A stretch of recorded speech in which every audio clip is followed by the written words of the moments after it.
I mean, it never really looked close. I know the score was close, but Indiana always looked like they were in control. Man, they are a complete team.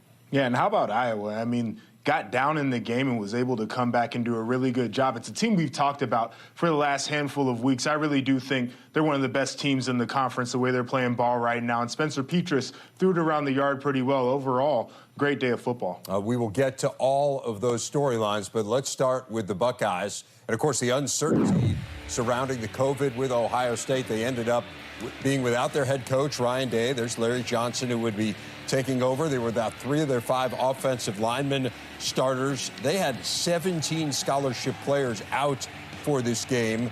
And the issues on the offensive line kind of showed up in the snaps here, Howard. Yeah, they did, but thank goodness for them they had a guy like Justin Fields there to make a bad play and turn it into a good one. Yes, there was some lemonade being made out of some lemons on this drive. And here's Fields taking it himself on a brilliant run on 3rd and goal.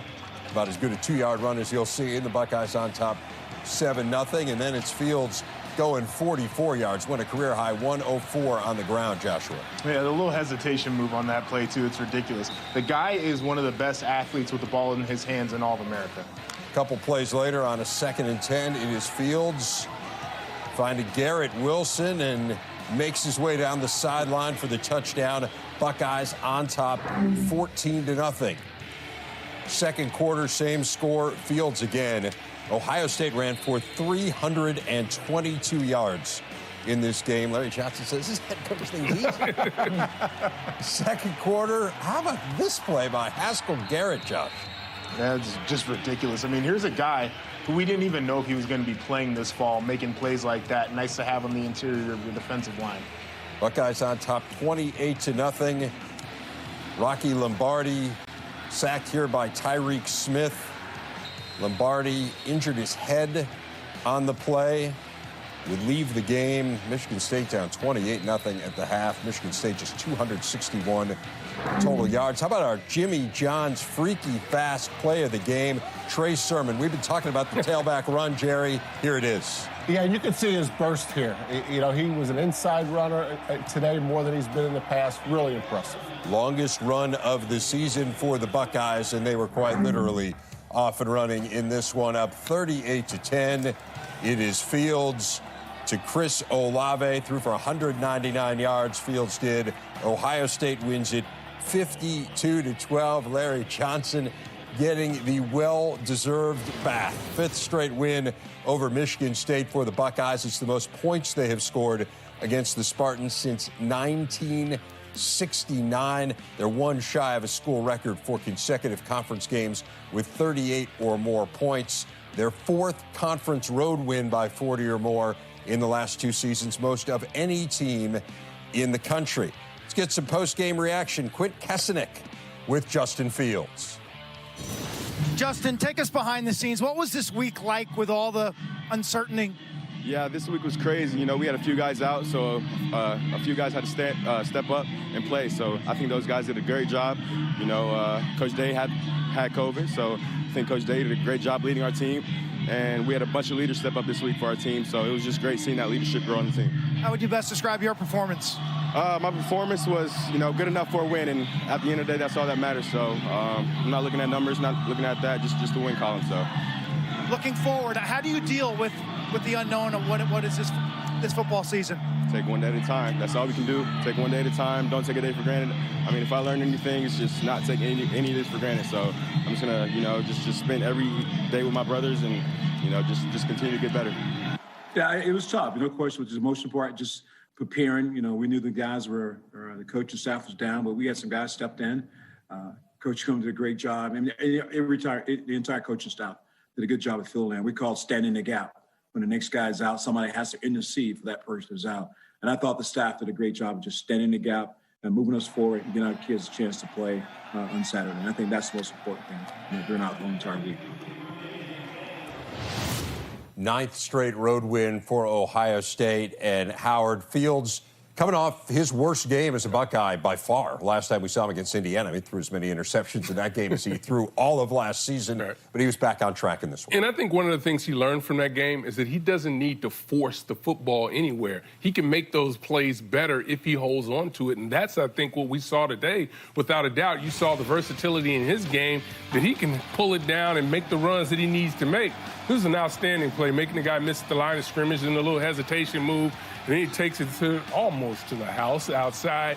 And this is where he really becomes dynamic. Play's not there, pulls it down. And this was what makes it explosive, right? He runs through the guys. Guys get excited about that on the sideline. And quite frankly, this play right here tells me everything you need to know about Justin Fields, his leadership and his toughness to run down there and try to make that block a questionable block. But still, the effort is what I really love to see in Justin Fields. Absolutely, and I think Justin Fields showed a ton of maturity, like you said, coming off of the worst game of his career and turning around and not making any more mistakes. I think that's a huge deal. But when I evaluate this team, you got to consider the fact that the head coach is out, and you've got somebody else calling plays on offense, and you've got a bunch of players out in key positions, and they were still able to go out there and execute like there was nothing wrong. And I think it takes a really mature and a really strong team to go out there and do that. We've seen other teams this year have to deal with very similar issues, but I think Ohio State handled it really well. They were very explosive offensively. Defensively, they showed that they could cover up for some of the mistakes that they had made before. So as we evaluate this performance, you got to look at it considering all the things that they were up against and really give them a pat on the back. And Joshua, they handled it well because they had great leadership. You know, we got to know Larry Johnson at Penn State as the defensive line coach, and now he's the defensive line coach, and he's the assistant head coach at Ohio State. And when Ryan Day can't coach, obviously, Coach Johnson takes over. But it wasn't just about today, right? I mean, Coach Day couldn't be at practice all week, so Coach Johnson has been running this operation the entire time. He's provided great leadership, and it was really fun and exciting to see him in that role because we've gotten to know him at Penn State and at Ohio State. He's one of our favorite guys in the conference, and I think we're all really happy that he had success today. 45th straight game for Ohio State, scoring 20 or more points. That is one shy of the Big Ten record. They certainly look the part as the Big Ten's best team. The issue for them is, do they get a game in next week against Michigan, which, of course, sat out on Saturday due to COVID issues? Ohio State, by the rules that the Big Ten set out, would need one more game in order to qualify for a spot in the Big Ten championship game. If they don't get that game by rule, at least right now, they would not be able to qualify for the game. However, Barry Alvarez, the athletic director at Wisconsin, did say this week, I think if something were to happen to Ohio State and they'd have to cancel another game, that's something we've got to revisit. They're sitting up there, still ranked number 4. Our league can't keep them from having the opportunity if they have a chance to be in the finals. Now, important to understand, conference tells me no conversations at this point have been had in terms of changing that rule. That's simply the opinion of Barry Alvarez. That's not to say, though, that it can't happen here going forward.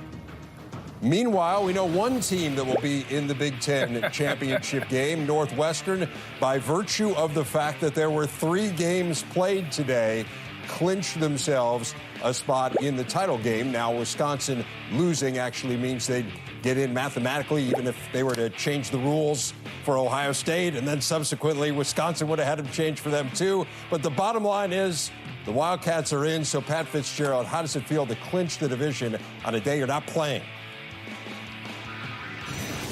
Listen, it's been a unique year. 2 years ago, we're at Iowa. Nobody on our boundary knew that the kind of 2 other things had to happen for us to win the West. And that's football, that's life, and that's definitely life in the COVID. Little did I know an email I received before the season would impact us. I mean, I remember Jim Phillips sending me that email about this policy, that policy. Unless it says urgent, you usually hit delete. So I'm glad I read that email, and, heck yeah, we're going to celebrate it. It's hard to win a division championship, and especially coming from where we were a year ago. These guys have earned it. I don't care how we get it. It doesn't matter. And then our focus tomorrow when we get up will be our rivalry game, and then we'll move forward from there. So much more to come on the show. A battle of ranked teams in Madison. Indiana very much looking the part against Wisconsin. Iowa and Illinois, slow start for the Hawkeyes, big finish for the Hawkeyes. Show you how as well as anyone in the league. And a couple traditional powers trying to end on a positive note. Good days for Penn State and Nebraska.